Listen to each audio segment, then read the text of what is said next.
चुनाव हो और हिंदू मुसलमान और पाकिस्तान का मुद्दा आए ना आए ऐसा संभव ही नहीं है। विपक्ष तो भाजपा पर यह आरोप लगाता ही आया है कि वे बुनियादी मुद्दे को दरकिनार करते हुए धार्मिक और कथित राष्ट्रवाद के मुद्दे पर मतदाताओं को प्रभावित करने की कोशिश करते रहे। बिल्कुल, और इस लोकसभा चुनाव में भी हिंदू मुसलमान का मुद्दा काफी गर्म है।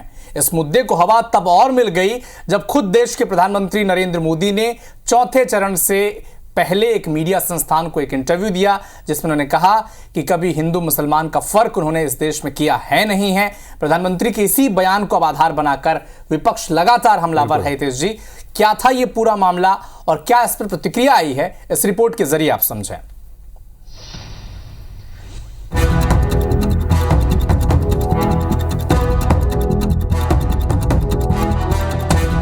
पहले जब उनकी सरकार थी उन्होंने कहा था कि देश की संपत्ति पर पहला अधिकार मुसलमानों का है।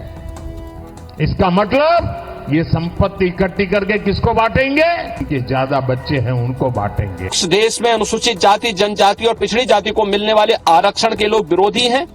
ये लगातार इस प्रकार का षड्यंत्र कर रहेंगे। और बार बार वो अपने भाषण में मटन, चिकन, मंगलसूत्र, ये मणिपुर इसे छोड़ दिए, बाकी यही वो बोलते हुए कि अगर भारत में मुसलमान को रिजर्वेशन दिया जाएगा तो उनको देने दें, बाहर ले जाएं, जहां जहां उनके चाहने वाले लोग हैं वहां ले जाएं इनको। अरे 10 सालों से तो यही बात कर रहे हैं। जहां चुनाव होता है वहां हिंदू मुसलमान, हिंदू मुसलमान, हिंदू मुसलमान। 70% से ज्यादा संसद राशि माइनॉरिटी में खर्च करने का काम सोनिया गांधी जी ने किया। इन बयानों के तेवर बताते हैं कि चुनावों में हिंदू मुसलमान और पाकिस्तान का मुद्दा फिर परवान चढ़ चुका है। ऐसा होना लाजमी भी है, क्योंकि चुनाव हो और हिंदू मुसलमान को लेकर एक दूसरे पर नेता तीर न चलाएं, ऐसा भला कहां हो सकता है। दरअसल इस चुनाव में इन मुद्दों को हवा तब मिली जब प्रधानमंत्री नरेंद्र मोदी ने मतदान के तीसरे चरण से पहले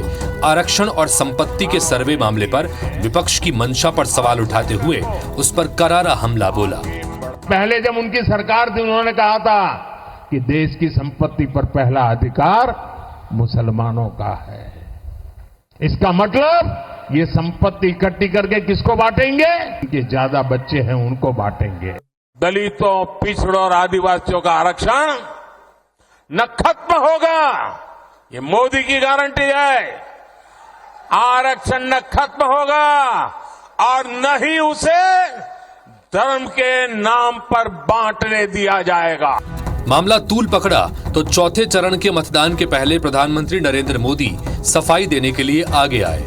उन्होंने मीडिया को दिए इंटरव्यू में कहा कि उन्होंने कभी भी हिंदू मुसलमान में फर्क नहीं किया है। प्रधानमंत्री ने तो यहाँ तक कह दिया कि जिस दिन वे हिंदू मुसलमान करेंगे, सार्वजनिक जीवन में रहने के योग्य नहीं रह जाएंगे।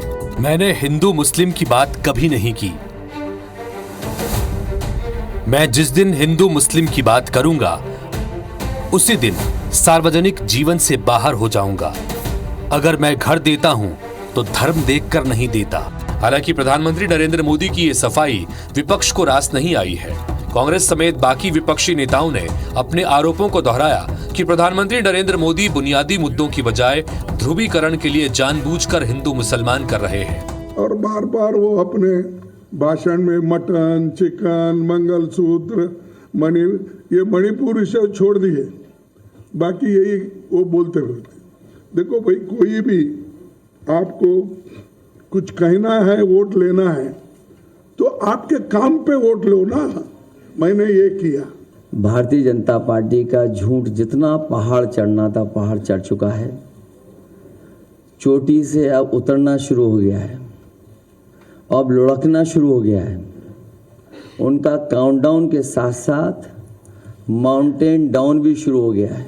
इस देश की सच्चाई ये है कि जो राजनीति इस देश में हावी है वो सच्चाई की राजनीति नहीं है, झूठों की राजनीति है। उसके नेता झूठ बोलते हैं, कायर हैं, एक दिन कुछ बोलते हैं, अगले दिन मन बदल देते हैं। हर चुनावी मंच पे जाके हर चुनाव को हिंदू मुसलमान बनाना है। जहां चुनाव होता है वहां हिंदू मुसलमान, हिंदू मुसलमान, हिंदू मुसलमान। मोदी के हिंदू मुसलमान वाले बयान पर AIMIM प्रमुख असदुद्दीन ओवैसी ने भी पलटवार किया। ओवैसी ने एक्स पर लिखा, मोदी ने अपने भाषण में मुसलमानों को घुसपैठिया और ज्यादा बच्चे वाला कहा था। अब वो कह रहे हैं कि वो मुसलमानों की बात नहीं कर रहे थे। उन्होंने कभी हिंदू मुस्लिम नहीं किया।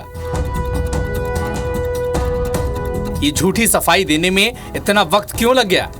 मोदी का सियासी सफर सिर्फ और सिर्फ मुस्लिम विरोधी सियासत पर बना है। इस चुनाव में मोदी और बीजेपी ने मुसलमानों के खिलाफ अनगिनत झूठ और बेहिसाब नफरत फैलाई है। कटघरे में केवल मोदी नहीं है, बल्कि हर वो वोटर है जिसने इन भाषणों के बावजूद भारतीय जनता पार्टी को वोट दिया है। कांग्रेस ने प्रधानमंत्री नरेंद्र मोदी को घेरा तो उन्होंने पलटकर उल्टा कांग्रेस पर ही धार्मिक आधार पर समाज के विभाजन का आरोप मढ़ दिया।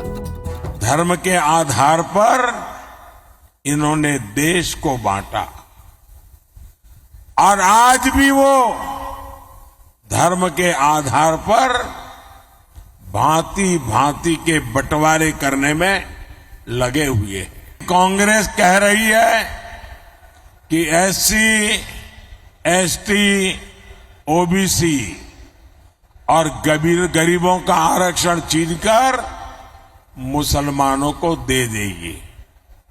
कांग्रेस आपकी संपत्ति को भी जब्त करके उसका हिस्सा अपने वोट बैंक को देने की तैयारी में है। बहरहाल चुनाव के 4 चरण पूरे होने के साथ ही मतदान का आधा दौर खत्म हो चुका है, लेकिन नेताओं के बीच जारी बयानबाजी को लेकर लगता नहीं कि कोई भी पक्ष अपने अपने वोट बैंक की खातिर अपनी अपनी कोशिश पर कोई लगाम लगाएंगे। Election desk, IBC 24। तो चुनाव में एक बार फिर से जिसका लगातार हम जिक्र कर रहे हैं अविनाश की, हिंदू मुसलमान की एंट्री हो चुकी है। पाकिस्तान का जिक्र पहले ही हो चुका है और असल मुद्दे बहुत पीछे छूट चुके हैं पहले दूसरे चरण के समय ही।